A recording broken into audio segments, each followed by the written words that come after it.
It has continuing great impact, and I'm really pleased that with us are 4 people who have either lived this, unfortunately, in Joe's case, or did this incredible work in making that series a reality. So let me introduce everyone. Jo Hamilton, former sub-postmistress.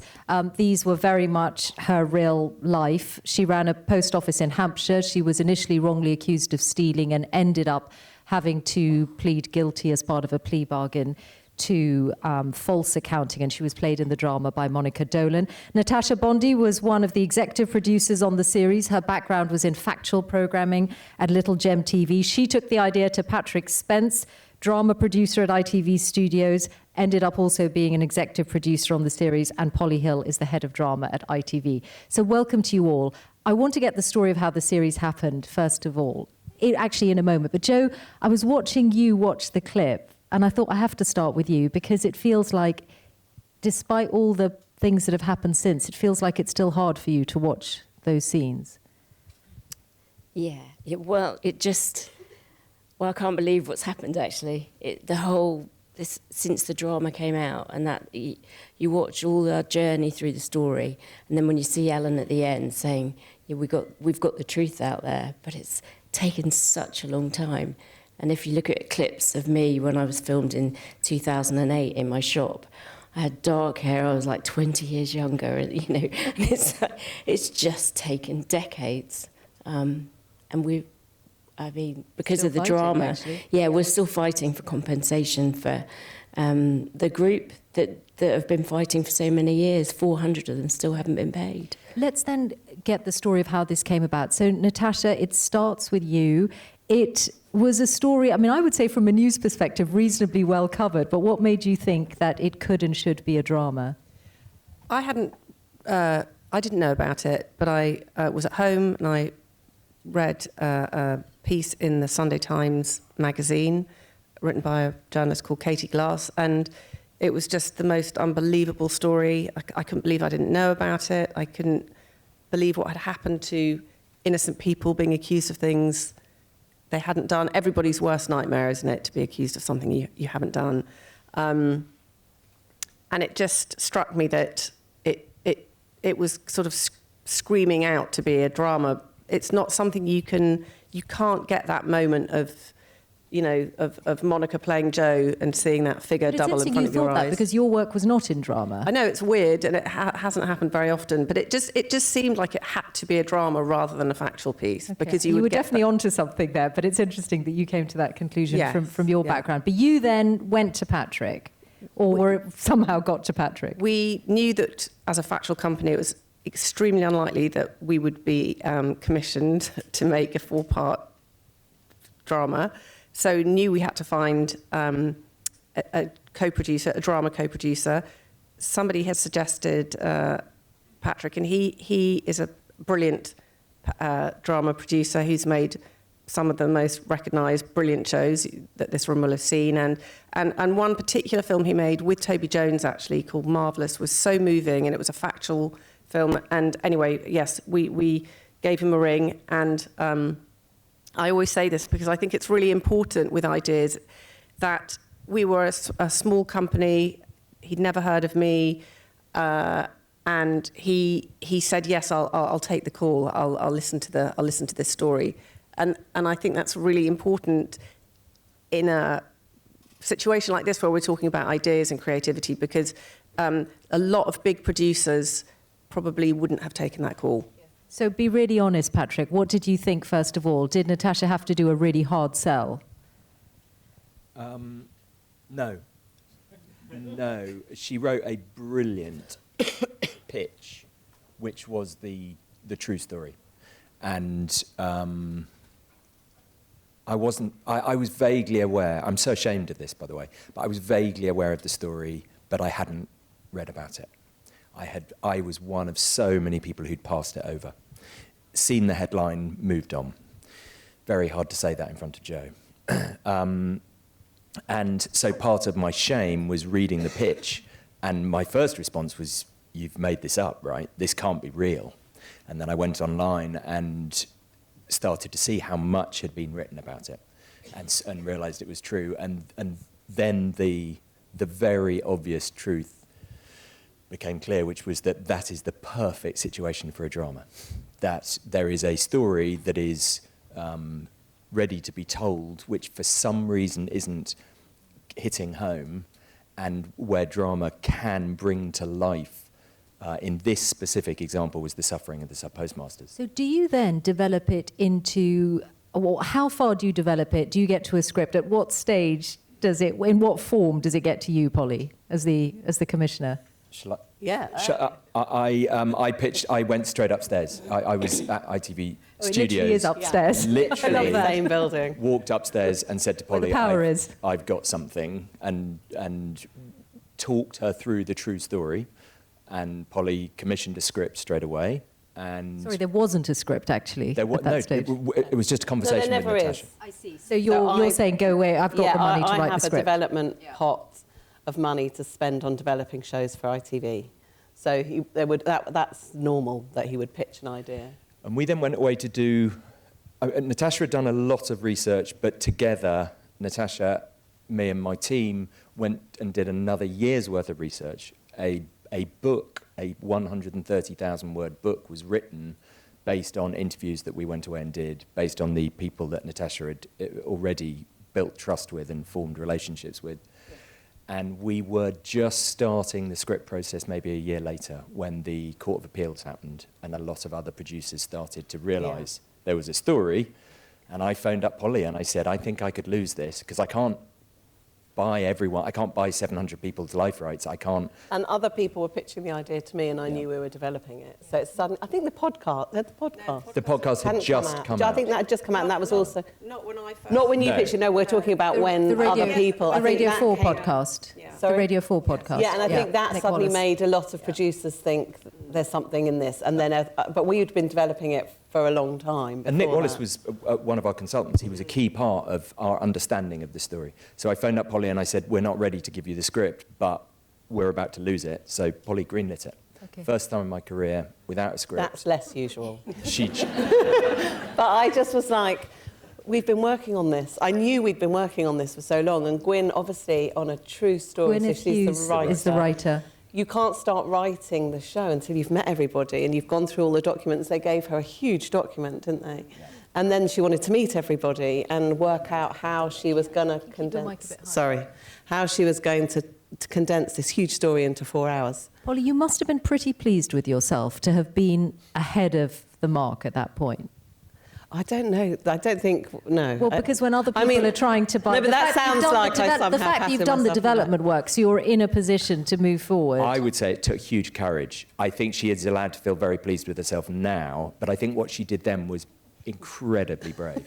Risky. Incredibly risky. Do you know, I don't even think that that's how it felt. I just thought, I mean, I didn't know that story either, but until I was told it. And then, we talk about the reaction the nation had, and there was lots about the reaction that was completely overwhelming and unsurprising, but the reaction that the nation got cross and demanded change wasn't hard to believe because it's what we all felt. Yeah. And so the moment where we had to make that decision to make it, I felt it was the most ITV story we could tell. And given that we've been working on it for so long, I didn't want to not make it. So the decision to make it at that point, and we had the most amazing team, and we'd been talking to, we didn't want to let everyone down whose story we were telling. At what stage did you get, what did you get told? Someone approached you and said, I'm from Little Gem or I'm from ITV and they want to make a drama and we want your story as part of it. Yeah, well, yeah, I got approached by Natasha, and then, of course, the pandemic came along and blew it all away because Gwyn had to do all of her interviews with us on Zoom to start off with before she could actually come and meet us. So that kind of held it up a bit. But, yeah, it was... Part of you thought, is it going to be another one of those that goes out there and you put all this effort in, not as much effort, but, we've put effort in before and nothing happens. It has a 5-minute wonder. I've spoken to Alan Bates and Toby Jones together about this, and Alan's quite honest about how he was quite sceptical about it, and Toby says he wasn't terribly helpful for that reason. I think they both acknowledge that now. Yeah, I mean, Alan doesn't give much away at all. Yeah, so we all thought, well, maybe, it's publicity. Any publicity is good publicity. So the we things went that you with it. said to Gwyn, were lines that you used, did they actually end up in the dialogue with Monica Dolan saying them? Did you recognise the exact words sometimes, or was there a licence? No, everything I've said is true. And that bit on the screen where the amount doubles is exactly the same figures on my first big discrepancy. And the help desk told me what to do, and it doubled to 4,000. And exactly what you see is on the screen is what happened. I meant more, was there any kind of dramatic licence in the actual, were Monica Dolan's words actually ones that it's the way you talk? Yeah. Well, she asked me to do an audio of my life, on my life story up until when the post office happened. And she'd hear it in her ear on the way to work. She'd play it, so she became me. But I told her what I did, and she asked me why there was an urgency to plead, why I did certain things, and I explained. The post office said they'd sack me. So she said, why did you go on digging a hole? And I said, because they said they sacked me and had a 38-year lease left on the shop. And it was all... So she got where I was and the amount of panic I was in and how I dug myself that huge hole. Very difficult. Patrick? There are 3 different ways you can start a factual drama. The card at the front. One is inspired by, which to qualify on a broadcaster, because they decide what the card is. Sorry, this is the slate, what the viewers see. And, Yeah. and what did the one, I can't remember exactly, Well, the word the- inspired by... Inspired by means you've probably used the name of the character in the right city, and you've made the rest up. And very rarely do broadcasters commission shows like that, because everyone knows it's invented. Based on is the next level up, and it's incredibly hard to get based on a true story.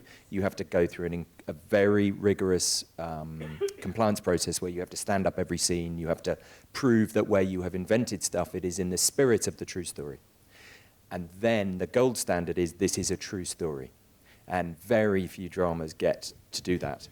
I've worked on shows that are clearly, openly, an imagining of some events. Spy Among Friends we did, which was, a lot of it was an imagining of what might happen. Mr. Bates started with the card, this is a true story. And there was a very simple reason for that. The post office are so ghastly and so litigious that we were determined to only use real facts. We only needed to, because that's how bad their behaviour was, and that's how great the suffering was of the people whose lives we were featuring, that we only used the facts. So that goes through lawyers, Polly, that you have to be completely We have an amazing comfortable. department. It's not all on my shoulders. So we have an amazing team who when we commission a show, when I commission a drama, because we make a lot of these shows, not anything that's been on this scale, but we make a lot of true stories, and we have an amazing team that will listen to what our ambition is and what we're trying to do, and will help.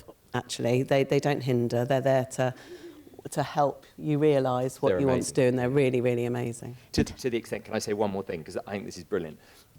Gwyn was so determined to only use facts that the dialogue spoken by Paula Vanel's from beginning to end was taken from emails that she had written.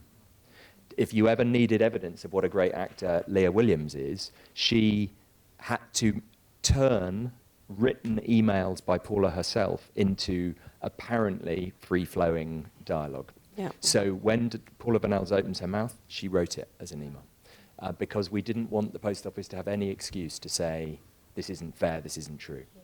There's a programme maker. This must have been a huge journey of discovery for you, Natasha, but from your background. Or ultimately, what they were doing was, it was really the factual end of factual drama.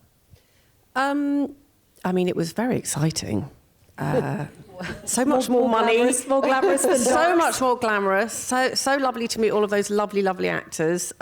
Crazy to read an article and go, this should be a drama, call a few lovely people like Alan Bates and Joe and the forensic accountants, and then go on set and see 25 trucks. And fabulous. But the really encouraging and wonderful thing about this team, and I feel really lucky that,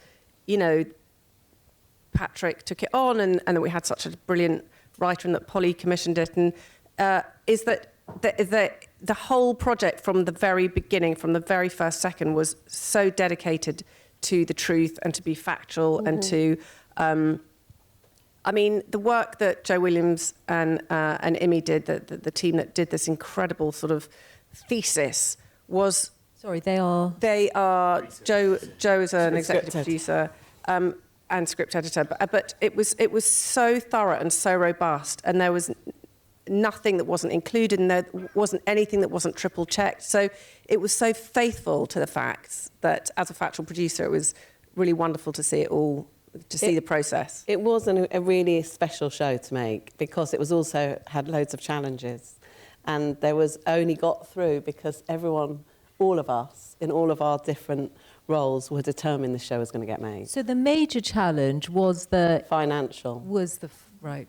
Okay. Yeah. Yeah. It is. I mean, Makes sense. you know, there was, I mean, we had to really, and I say this, you know, we talk about this a lot, but the financing, unless you go to a streamer, the financing of drama now is that I can say yes, and I can give you a good licence fee for the UK, but we don't fully fund shows. Unless you go to streaming, you're not getting your show fully funded. So you're now relying on an international market to pick up the rest of the world to make that work.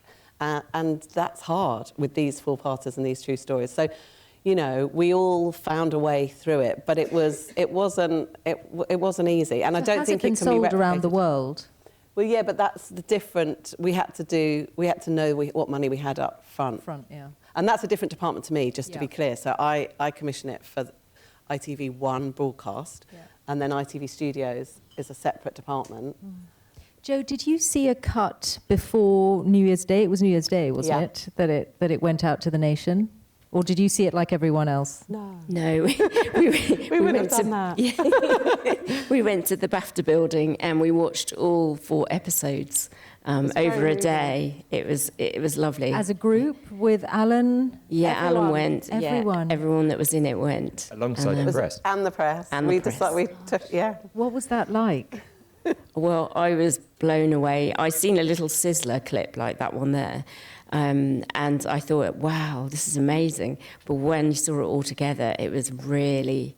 Well, I just felt it was powerful, and I was so proud of everybody. And did for you feel, doing it. Natasha, in that moment? You must be able to feel the reaction in a room like this. Well, first of all, it was terrifying. I know Gwyn was terrified, and we were all slightly terrified because we had represented all of these real people's very difficult situations.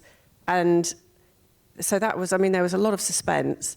But what was incredible, so my husband is 6'5", ex-rugby player. Lee Castleton, if you've seen the series, real Lee Castleton was in the row ahead of us. And we showed the first 2 and then had a break.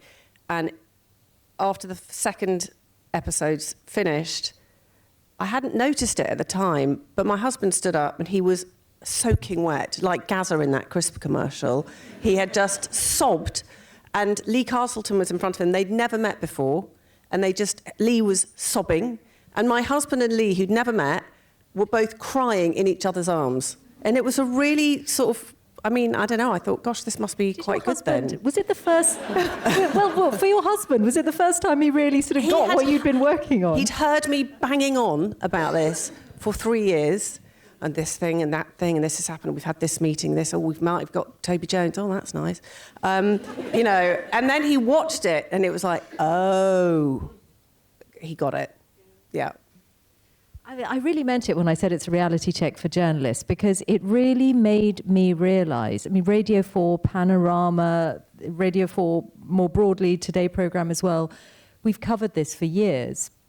And there are parts that drama reaches that the rest of us can't. And that's a good thing for all of us to... Do you know, it was an amazing moment for the whole drama community. Like, I had more emails on this show from everybody I've ever worked with just going, it's made us all proud to be reminded what a drama can do as well, because I think we can all, we can all chase great big entertaining series, and that's great, but there is a real power to make change and to tell important stories, and for people to follow that story emotionally. And I think that's what the difference is that you've watched their story over all that time. You can really see how it transforms and how it affects everyone, and they're just emotionally invested in a way that made the nation angry. So how are you going to change the world next, Polly? What are you going to Wow. what are you going to give this treatment I mean, to? the truth is that we try.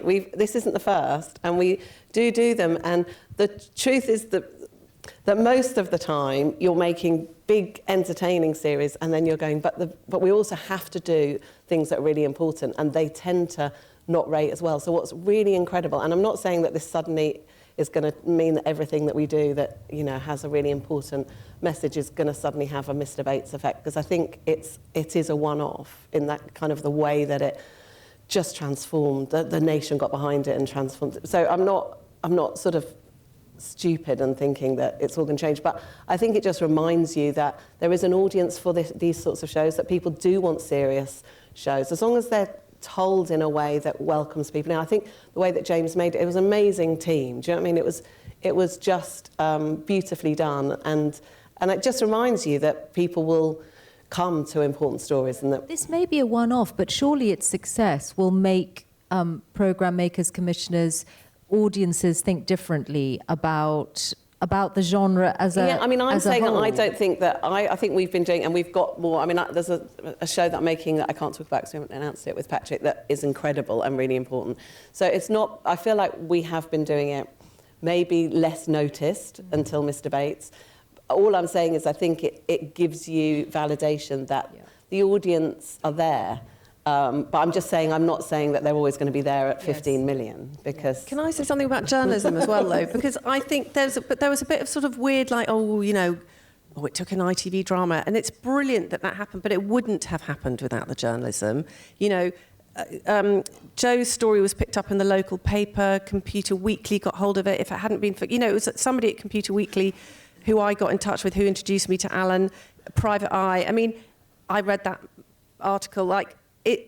It's the journalism that Nick Wallace wrote a book. and Nick Wallace had done all of his work as well. So the journalism was the foundation. Joe. Yeah, and when you, I've been at the inquiry quite a lot, and when you listen or you read the emails that are going on, the politicians are aware of the journalism, and they're quite scared of it, you know. And the Post Office were writing, we need to sort this article in Computer Weekly out, we need to bury it, kind of, and now there's a panorama. And the journalism pecks away at them all the time. And the drama can lift it, but you have to carry it on, because there's still a lot to be done. This makes me feel better about the whole thing. Patrick, looking back, what are the things, you've clearly done an amazing job, but I wonder what were the key hurdles or things that didn't work out along the way that would be useful for people here to know? Some people didn't want to be portrayed, right? There were some postmasters who said, no. There was one sub-postmaster who we wrote as a major character in the first episode who said, I don't want to be in it. For what reason? They felt that their story was one that might be told as a movie. I see. So it wasn't that, I see there was a sort of separate set of hopes. With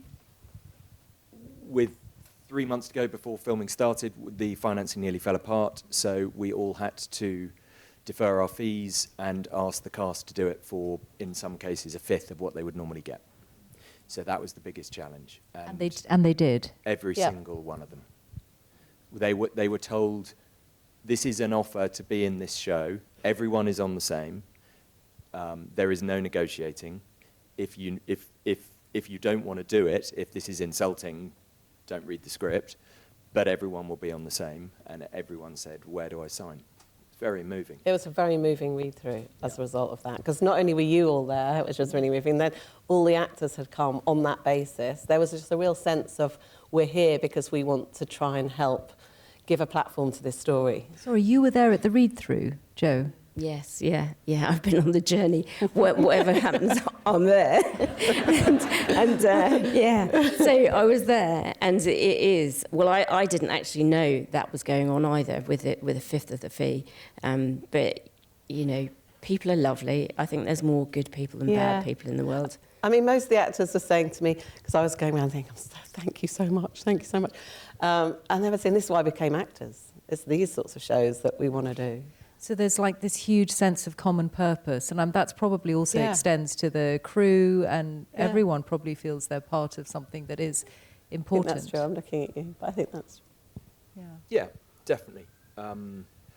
I think it's harder for the crew because they don't appear on screen, and it's a job. They felt enormously proud in it, but their rates are definitely lower than if they were doing a Netflix Yeah. piece. Yeah.